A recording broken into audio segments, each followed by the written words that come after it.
Cognizant to the needs of our learners, parents, and teachers, the Department of Education provided us with powerful tools for productivity that will allow us to foster critical thinking skills, problem-solving skills, communication and collaboration skills to be compassionate, responsible global citizens. Join us and discover new ideas in our series of professional development training program with the ICT's Edtech Unit and Microsoft Education Philippines. Together, we will equip our learners and empower our fellow educators for a dynamic future.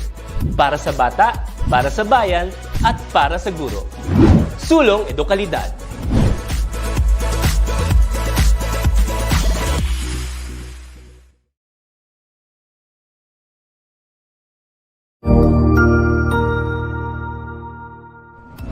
Magandang araw, Sir Wilbur po, at your service. Narito ang ETUlay upang gabayan ka sa inyong pag-aaral upang lubos na maunawaan ang iba't ibang paksa o subject.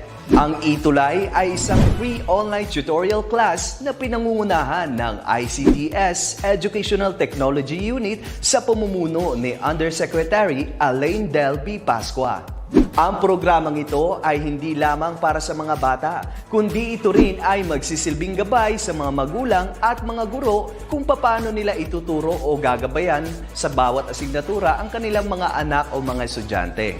Sa kasalukuyan, ang self-learning module mula sa rehiyon ng Calabarzon at kilala sa tawag na pivot ang ginagamit sa ating ETUlay online class. Kaya ano pang hinihintay ninyo? Ihanda na ang inyong mga ballpen o lapis, papel o kwaderno at samahan kaming itulay ang pagkatuto para sa bawat batang Pilipino.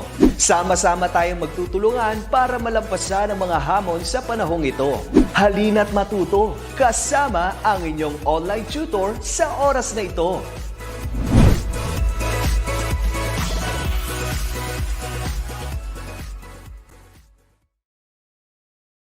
Hello. Good afternoon po sa buong Pilipinas. So once again, ito na naman tayo. Maglalakbay sa mundo ng sining para sa ating subject this afternoon, Contemporary Philippine Arts from the Regions. So with that, I am your tutor for the day, Tutor Mary Grace, bringing you all the knowledge and bringing you to a gallery walk of different art pieces dito sa ating subject na si PAR. Okay?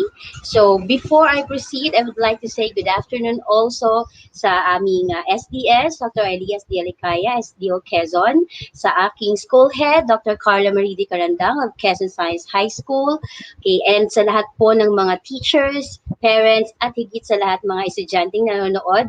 At kasama ko ngayon dito sa ating online tutorial for Contemporary Philippine Arts from the Regions. And, syempre, hindi ko kakalimutan ang ating mga early birds sa chat box.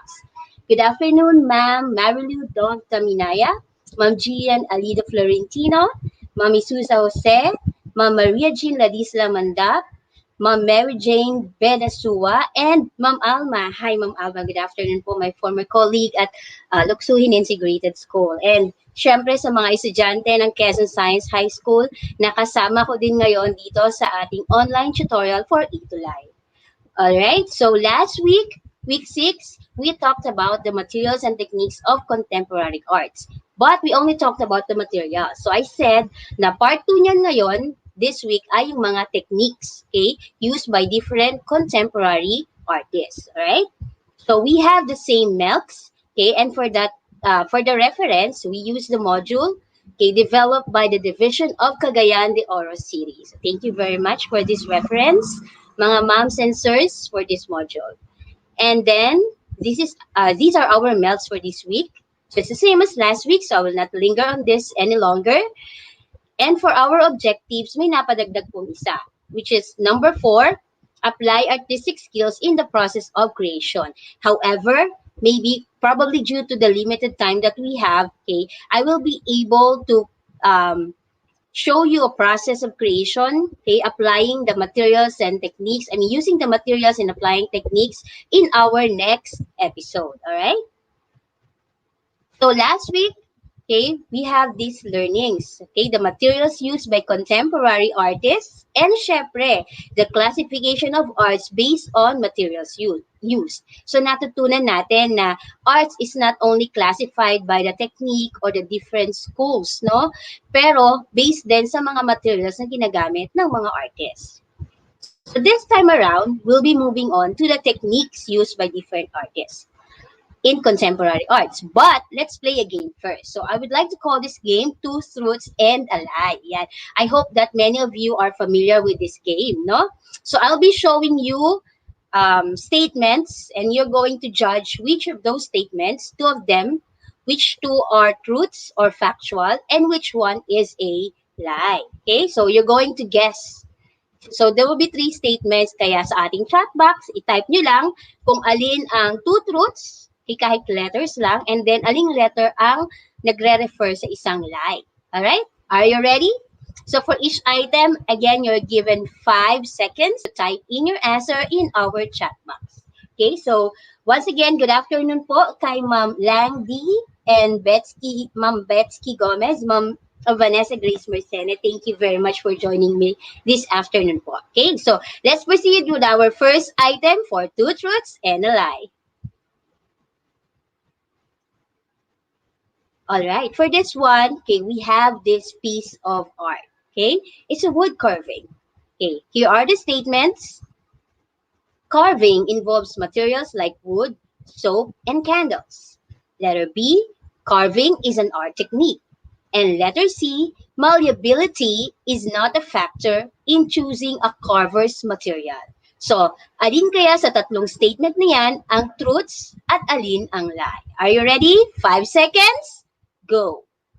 You can type in your answers sa ating chat box. Okay, and time is up. Okay, so let's see. Alin dito sa mga statements na to ang two truths and a lie? Here are the answers. Okay, there you go. So letter A and letter B are our two truths. So totoo yung mga statement na yan. I mean, factual. And then letter C is a lie. Bakit?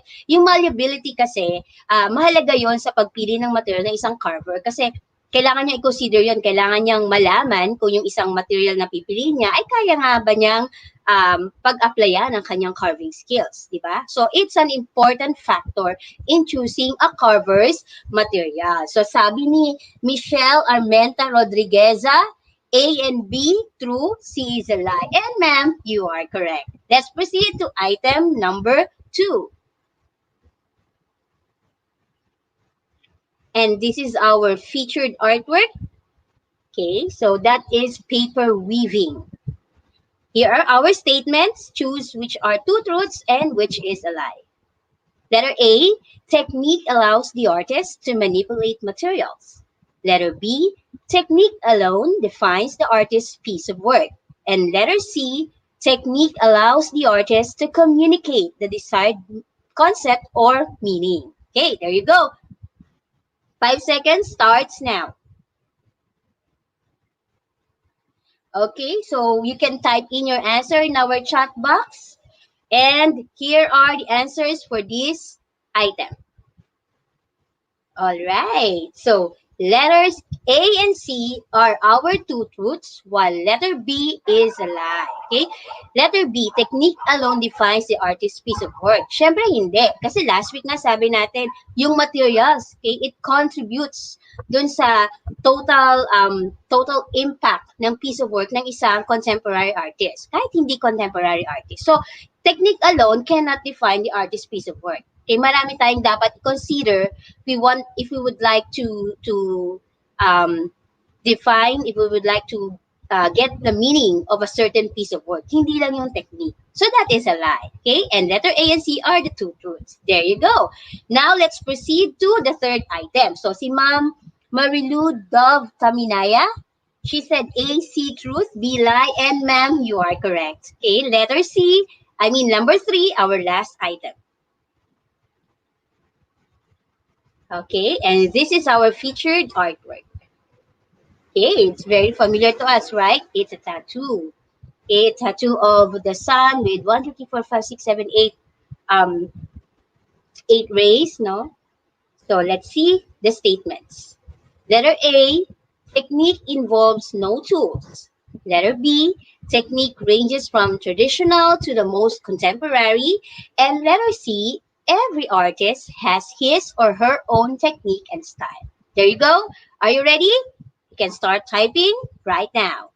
Okay, once again, good afternoon po, Ma'am Betsky Gomez, Ma'am Vanessa Grace Marcelo, and thank you for being in this online tutorial.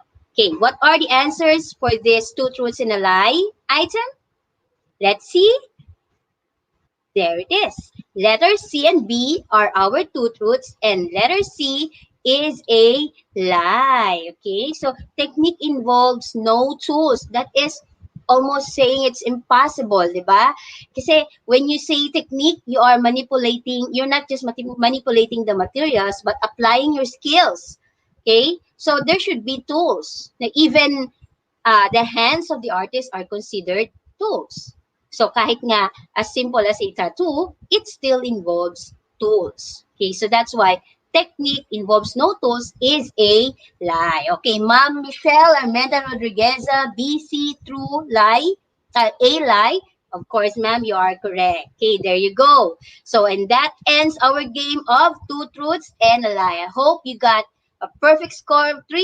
If not, better luck next week. Okay, we'll think of another game next week about art. So this is Two Truths and a Lie Art Edition. Let's proceed now to our lesson. So we've been mentioning the word technique, okay, in our game and earlier in the title of our lesson. So what is technique? So it pertains to the use and the manipulation of materials na sinasagawa ng isang artist. Okay? Bakit niya ito ginagawa? Para ma-achieve niya yung desired formal effect ng kanyang piece of art. And of course, more importantly, para masabi niya, ma-express niya kung ano ba yung desired concept or meaning or message na gusto niyang ibigay. Okay? Using his art form, using his artwork. Eh, syempre, naka-engage din siya sa paggamit ng kanyang personal style. Mapa-modernism ba yun, neoclassicism, cubism, etc. So lahat yun nagko-contribute sa pagka-create ng artist ng kanyang technique. Okay? So the distinctive character or nature of the medium determines the technique. But it only contributes a huge factor in the piece of art. Syempre, iba pa rin yung concept na at meaning na dinideliver ng artist in the use of his or her technique. Okay? Another definition or explanation would be that technique involves tools and technology. So, hindi lang iisang tool ang pwedeng gamitin ng isang artist. Pwedeng marami. Okay? Ranging from the most traditional, for example, yung mga carving natin, silk screen, analog photography, yung black and white pa yan, yung, hindi na black and white, pero yun yung nilulubog pa sa chemical para makita yung mga pictures, di ba? And then filmmaking, okay, or ice carving like in the picture that we have, okay, from that, the traditional ones to the most contemporary, okay, like digital photography, digital filmmaking, music production, industrial design, art installations, even robotics, and even photo manipulation, like the one that we have in our example. Okay? So there you go. Yun pala yung definition ng technique. So it does not only mean na may stroke na tinutukoy sa isang painting. No. It involves tools and technology. It involves the artist's personal style. Okay? So, in the study of techniques, dapat natin i-consider kung ano-ano ba yung mga contemporary techniques na ginagamit to produce several art pieces these days. Okay? And in this particular lesson, we are going to focus on 12 lang muna. Napakadami kasi niya. So, but for this lesson, we're going to focus on 12. What are those 12? So, we have collage. Everybody say collage. Kung may collage, meron tayong decollage. Okay? Then we have graffiti. Say graffiti. Then we have land art, digital art or digital arts. We have mixed media. We have printmaking as a technique. We also have frottage. Everybody say frottage. Yan. Ito kaya yung mga apples, oranges, fruits pala yun. Frottage. Then we have decalcomania.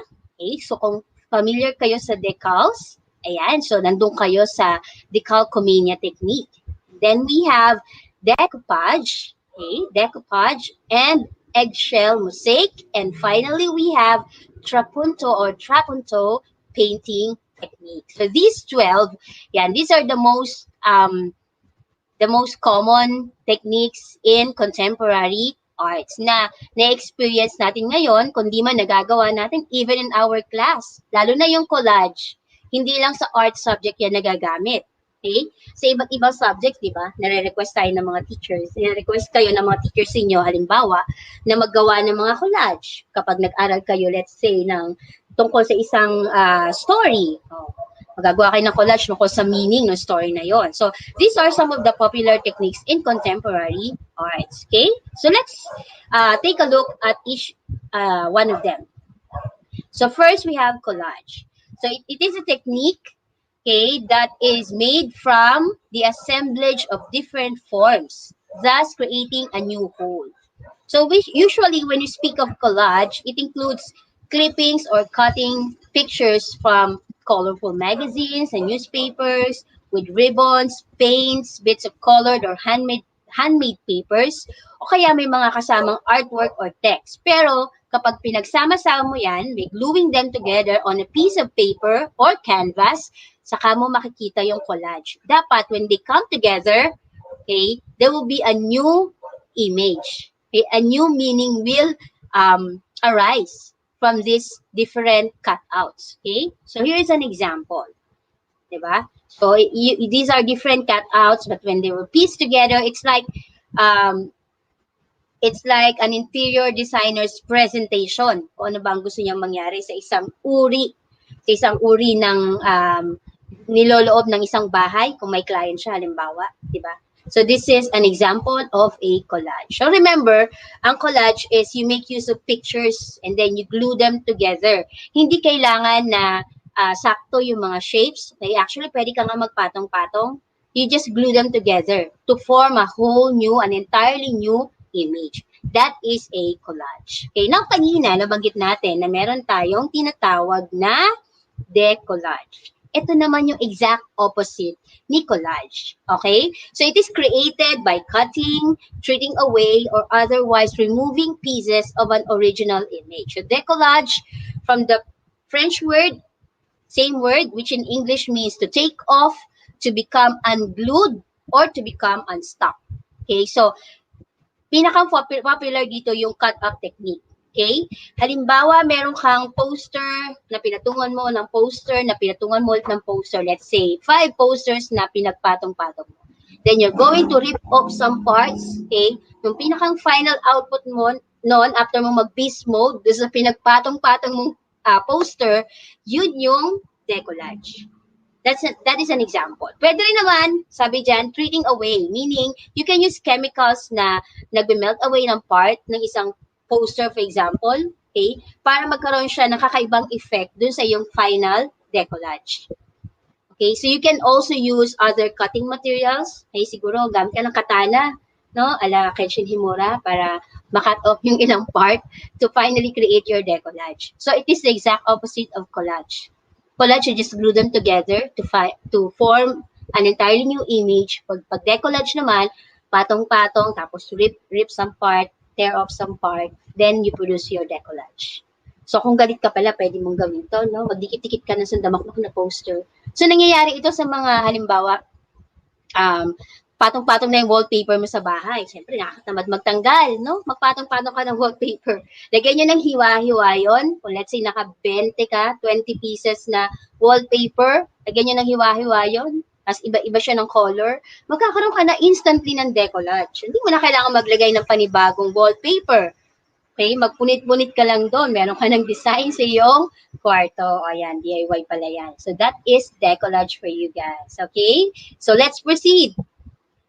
Number 3 is graffiti. So, sa street art, isa ito sa mga popular din, no? When it comes to street art. So, these are scribed, scratched, or painted illicitly on a wall or other surfaces, usually sa mga public spaces. So, in some areas, graffiti is illegal. Sa iba naman, naglalagay na ang, let's say, ang local government ng space, ng wall, na dedicated lang sa mga graffiti artists. Okay?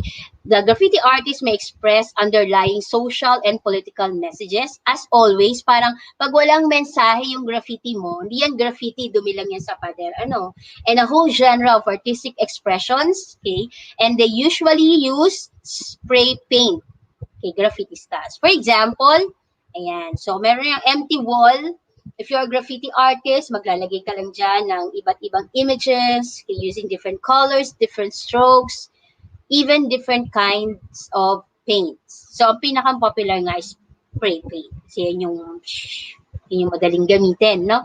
And readily available sa ating mga stores, spray paint. So, this is graffiti. Pwede namang hindi images, pwede rin namang mga words ang bubuo sa isang graffiti art. Okay? And then number 4, we have land art. So land art, literally land, the earth itself. Okay? It is an art movement in which landscape and the work of art are inextricably linked. Okay, so mismong, usually even the natural formations that we have can be considered as land art. Pero pwede rin namang may human intervention. Okay? For example, itong mga to, no, rocks put above one another, okay, na hindi tutumba. There's a sense of balance among these rocks, okay, or stones. Now, this can be considered, or this is an example of land art. Okay? You can use natural materials such as soil, rocks, and boulders, stones, organic media like logs, branches, leaves, and water, which introduce materials such as concrete, metal, asphalt, or mineral pigment. So, pwede rin may tubig. Okay? So, yan. This is an example of land art. So, lahat ng mga landscapes natin, sa garden, for example, kung mga plantita at plantito kayo, pag ina-arrange nyo yung inyong mga flowers, let's say sa isang bed of earth there, in your backyard, for example, that can be considered as land art. Okay? Next, our 5th technique is the digital art. So in here, you use digital technology. Like in the picture, doon sa left side, nandun yung original picture, and then on the left side, nandun yung original picture, and on the right side, vectorized na siya. Meron ng photo manipulation na ginamit. Usually, ang ginagamit is Adobe Illustrator, Adobe Photoshop, ayan. So this is an example of digital technology. Pwede rin naman mga digital art installations, yung sandamakmak na TV, then nag-perform sila ng isang image, okay? So that is also an example of digital technology. So anything that uses may monitors, okay, may gamit ng may manipulation ng photos or videos, even sounds, that is considered as digital arts. Okay? And then number 6, let's move on, mixed media. So mix, syempre, you're using different kinds of media to produce this example of visual art. Okay, usually traditionally distinct visual art.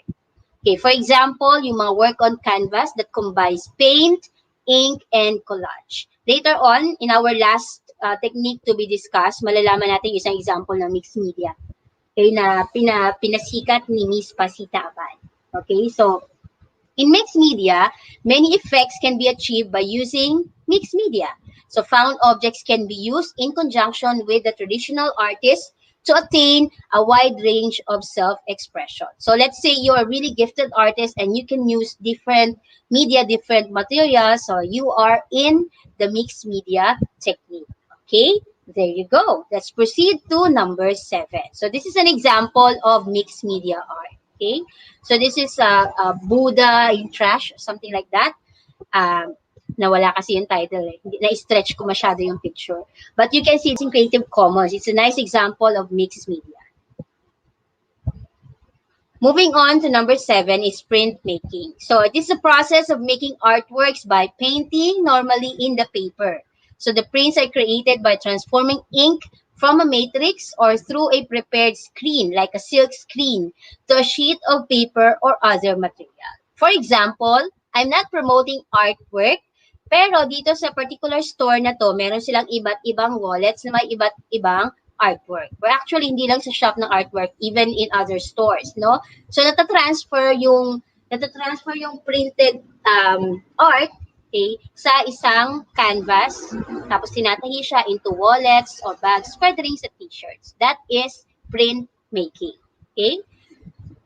And number 8, we have frottage. Okay? Frottage is the technique of rubbing. So that's the process na importante sa frottage. Rubbing.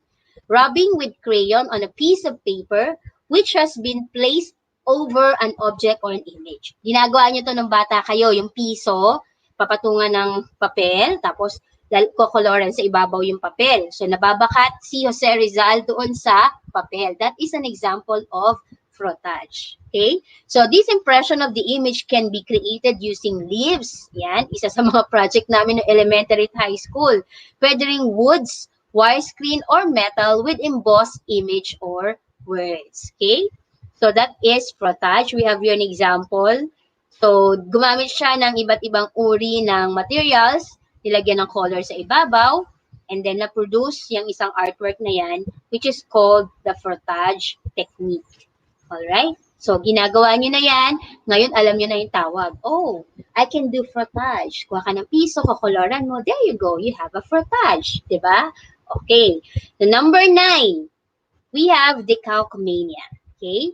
So, hindi ito mania na sobrang mahal na mahal mo yung ano, no? Yung mga decals, no. Ito lang yung term talaga sa kanya. So, if you're familiar with decals, yan. So, ito yung process ng magta-transfer. Okay? Transferring a reversal of the image onto a canvas or other flat materials. For example, yan.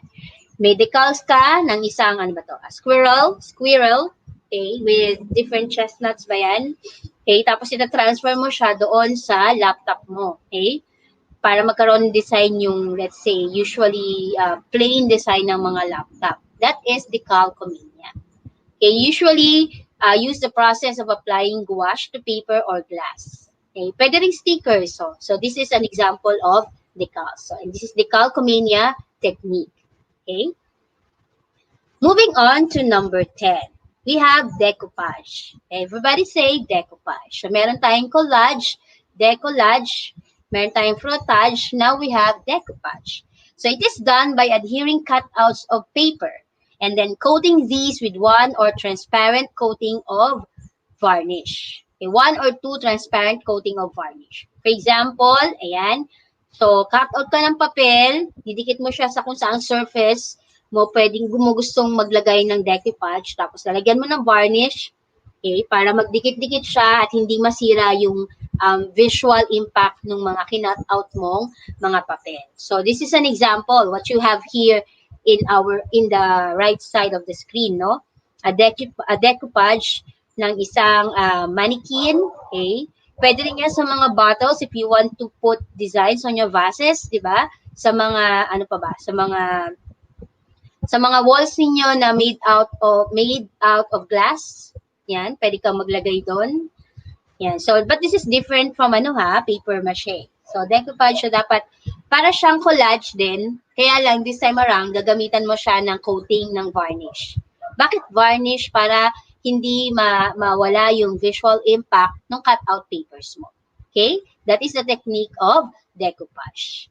So I hope that's clear to you. Let's move on to the second to the last technique for our lesson for today, which is eggshell mosaic. O, sinong guilty? Mga elementary students at high school students dumaan dyan sa eggshell mosaic, di ba?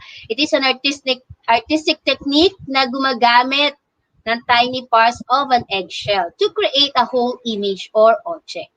Okay, so kaya tinawag ng mosaic kasi you're assembling, okay, you are Avengers Assemble, char. You're assembling, okay? There's an assemblage of an image that you need to form using the tiny parts of an eggshell. Syempre yung pinatuyo muna or nahugasan muna na eggshell, no? So here is an example. Si Brother Elmo from Sesame Street. Okay, so using eggshell mosaic. So, pwede rin lagyan ng colors, pwede rin namang white kung yun yung effect na gusto mong ma-achieve. But in our example, gumamit din ng color yung artist. So, representing Elmo. Okay, so this is eggshell mosaic. And then finally, we have trapunto painting or trapunto painting. Depende na lang kung English or American ang accent, no? But both pronunciations are correct. So what is this? Okay, it is a technique used by Pasita Abad where her canvases are padded, sewn, and often filled with sequins, beads, shells, buttons, tiny mirrors, beads of glass, wick racks, swatches of precious textiles, and other things. So, sari-sari, kumbaga, to cut it short. Sari-sari na nilagay sa isang canvas na yari sa tela na tinahi. Okay, sewn together. Taka nilagyan ng design. Pwede rin lagyan ng painting. Diba? So, this is trapunto painting. Here's an example. Okay? So, yung artwork na yan ni Pasita Abad, gumamit siya ng trapunto painting or trapunto painting. So, mapapansin nyo na meron diyang mga beads, okay? May mga crocheted materials, okay? Then, may iba't ibang sequins, may glasses, okay? Na inilagay din siya dyan, and buttons. So, halo-halo yung kanyang material. So, ang tawag pala dyan is trapunto painting. Okay? There you go. So, we have a total of 12 techniques that we discussed, okay, being used by contemporary artists these days. Not only in the Philippines, but even around the world. Okay? So, that ends the discussion of the 12 techniques. But let us consider now, okay, this concept, art as artifact. Okay, forgive the typographical error. Art is considered an artifact when it is directly experienced and perceived. Okay, so pag na-experience mo at napaperceive mo ang isang art, then that piece of art is now already considered an artifact. So it can be spatial and static. Okay, yung di nagalaw, nandun lang, like yung mga art installations natin, yung mga visual arts natin, like painting, pwede ring novel, pwede ring building. Or it can be time-based and in motion, like yung mga performance arts natin, like flash mobs, live theater, mobile sculptures, diba? So those can be considered artifacts when you have already experienced them and perceived them. And especially when you have already understood and observe what they express, what they mean. Okay, so hindi lang yung mismong art ang iyong na-experience at na-perceive. Even the artist's psyche or psychology. Okay? Yung kasi yung gusto niyang mensahe na iparating sa inyo, galing sa kanya yun eh. So hindi mo lang na-perceive yung art niya, but even you're able to somehow understand, okay, what the artist is saying, and at the same time understand the artist himself or herself. Okay, so this is art as an artifact. All right, so there you go. So for this lesson, let us summarize the takeaways that we have learned. Okay, so number one, we learned that technique is the way artists use and manipulate different materials to achieve the desired formal effect and communicate the desired concept or meaning. Kasama na rin yung kanyang paggamit ng personal style. Okay? So, ayan, sabi ni Paula May Saralde, ako po. Ayan, siya daw ay isang artist. Okay? So, one of the students of Quezon Science High School, yes, okay, you can be an artist in your in the right timing even now, di ba? Okay, takeaway number 2. There are many techniques used in contemporary arts, and some of them include collage, decollage, graffiti, etc. up to trapunto painting. So ito yung diniscuss natin a while ago. Okay? The 12 techniques na common ngayon sa mga contemporary artists. Okay? And then finally, we also learned that once we experience art, once we perceive art, it is considered an artifact. Okay, so here's another example of trapunto painting. So as you can see, it's a textile na tinahian ng mga beads, buttons, and pieces of glass. Yeah, so once we perceive what it means, once we perceive the art itself, then that art is considered already as an artifact. So usually we talk about artifact in the field of history, okay? Pero this time around, even in art, there is such thing as an artifact. Kasi syempre, nandun na rin yung historical account ng pagkakagawa ng art piece na yun. Okay? So those are our takeaways for this lesson. So I hope I hope that you'll be able to really learn, okay, these techniques, okay, and practice each one of them, especially yung mga aiming to become artists in our times. You can practice each technique and be able to identify saan ka talaga, saan mo talaga gustong magpakadalubhasa, okay, as an artist. All right, so there you go. Let's proceed to our quiz time. And it's quiz time. So be ready to type in your answers in our chat box. Are you ready? So this is very easy, multiple choices. So you're just going to choose the letter of the correct answer. Okay, so you have 5 seconds to type in your answers in our chat box. Are you ready? Let's have question number 1. What art technique makes use of eggshells? What art technique makes use of eggshells? Is it A, trapunto, B, eggshell mosaic, or C, collage? 5 seconds, go. Okay, so I hope you have some answers in our chat box. So Paula May says it's letter B, and you are correct. Okay, this is eggshell mosaic. So that one is quite easy. I hope everyone who's watching got it correctly too. Second question. Which art technique combines various traditionally distinct visual arts? A, mixed media, B, land art, or letter C, digital art? 5 seconds. Type in your answers.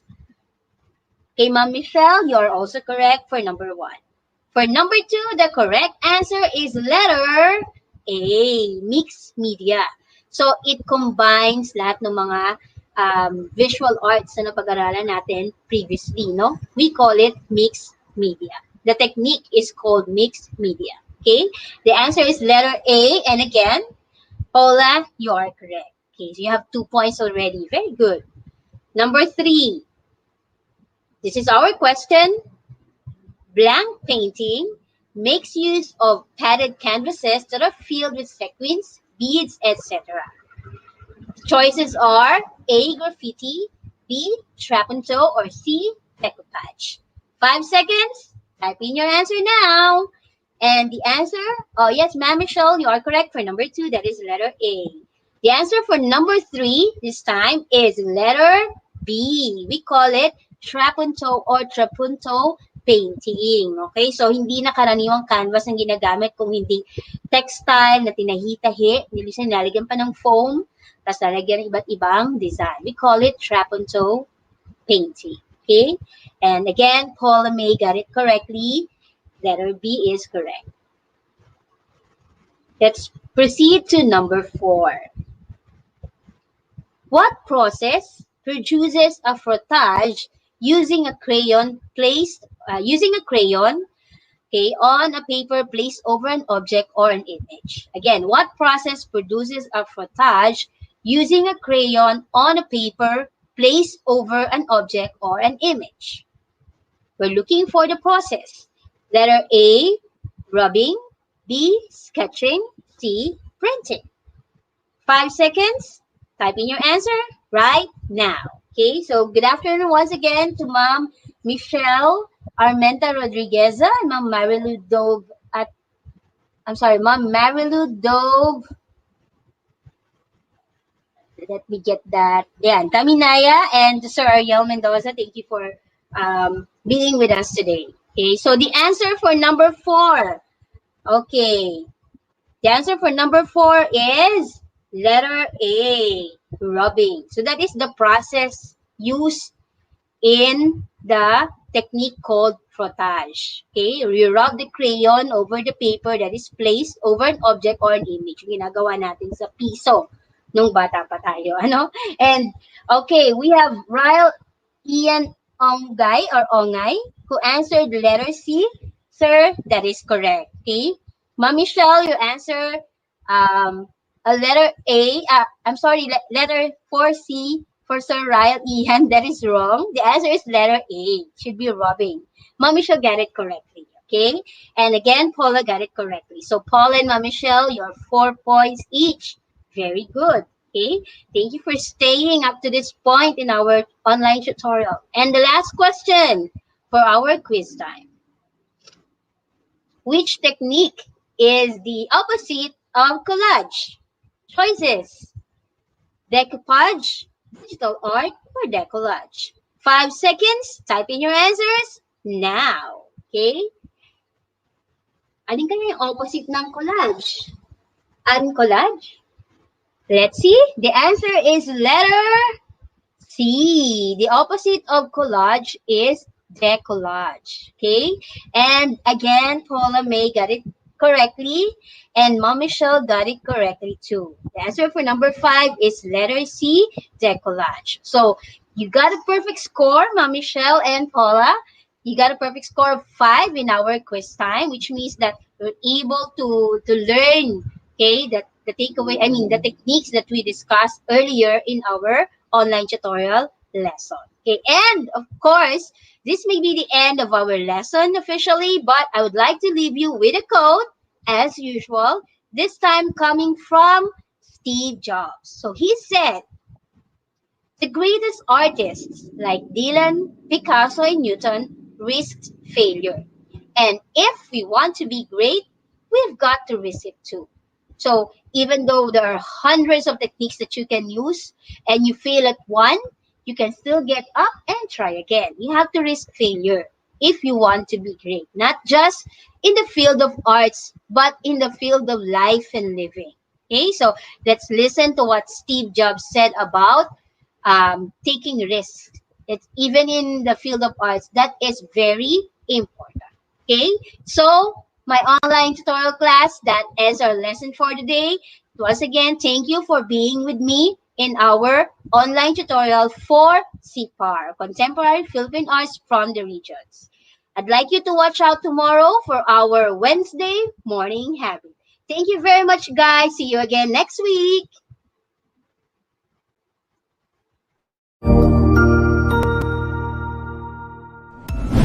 Sigurado ako na marami ka na namang natutuhan sa ating ETUlay tutorial session ngayong araw.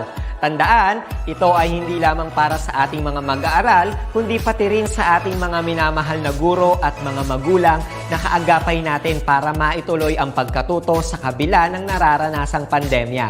Patuloy ding sumubaybay sa DepEd TV para sa mga araling ginawang video episodes. Mapapanood ito mula Lunes hanggang Sabado, alas 7 ng umaga hanggang alas 7 ng gabi sa inyong mga telebisyon. Abangan bukas mula 1:00 ng tanghali ang iba pang aralin sa ating ETUlay free online tutorial session sa Filipino. I-like and subscribe at manatiling nakasubaybay sa ating ETUlay tutorial session sa DepEd Edtech Unit FB page at Educational Technology Unit channel sa YouTube at sa DepEd Tayo at DepEd Philippine social media accounts. Paalam!